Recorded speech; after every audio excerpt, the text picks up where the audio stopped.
I want to talk about the protests in London this last weekend.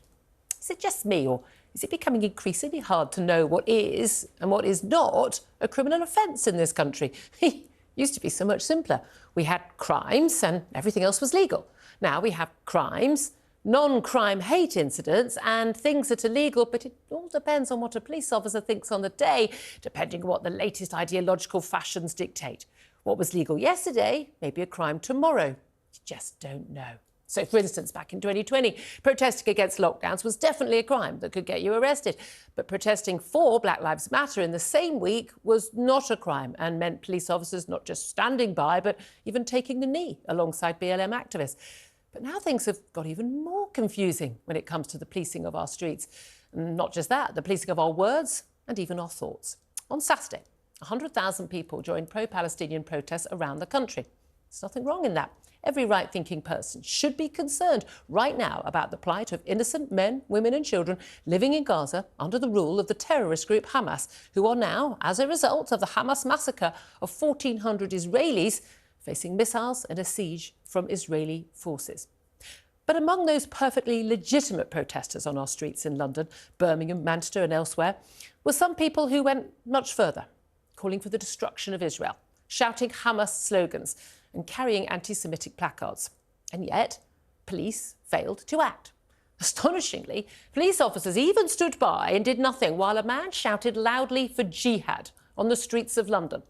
The Metropolitan Police said they had not identified any offences. But the police can't pretend they didn't hear him. He was shouting through a loud hailer right in front of them.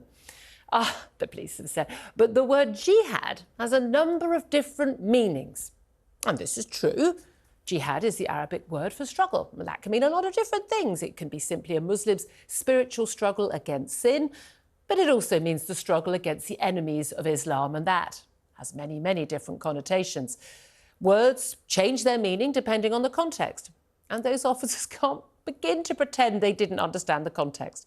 This man was standing in front of a large, bright orange banner proclaiming the words Muslim armies, rescue the people of Palestine, and the name of Hizb ut-Tahrir, an Islamic fundamentalist group that is led by a man who said the massacre of innocents on October the 7th made us all, he says, very, very happy, and that Hamas were heroes for that massacre.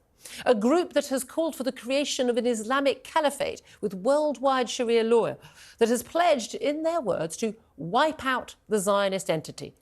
And a group that is so extreme that it's banned in almost all Muslim countries. So let's have a little ponder of what the man, shouting on the loud hailer after Hamas brutally tortured, raped and murdered 1,400 Jewish people in Israel, including the elderly and babies, could possibly have meant when he called for jihad on our streets. Any guesses? Anyone? How can the Metropolitan Police claim not to know what he meant by that word? After all, only a few months ago, the police claimed to be mind readers when they arrested a Christian woman silently protesting against abortion in the street. The Catholic woman has been arrested twice in the past year, simply for praying silently in her head near an abortion clinic, because police officers told her engaging in prayer was an offence.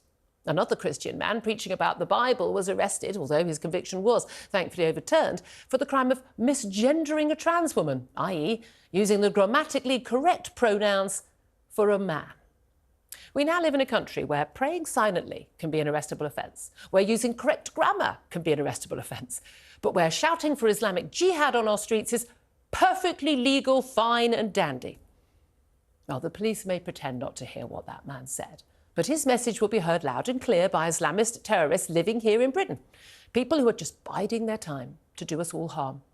It's time for officers to open their eyes and their ears, stop policing our thoughts and start policing criminals blatantly parading on our streets.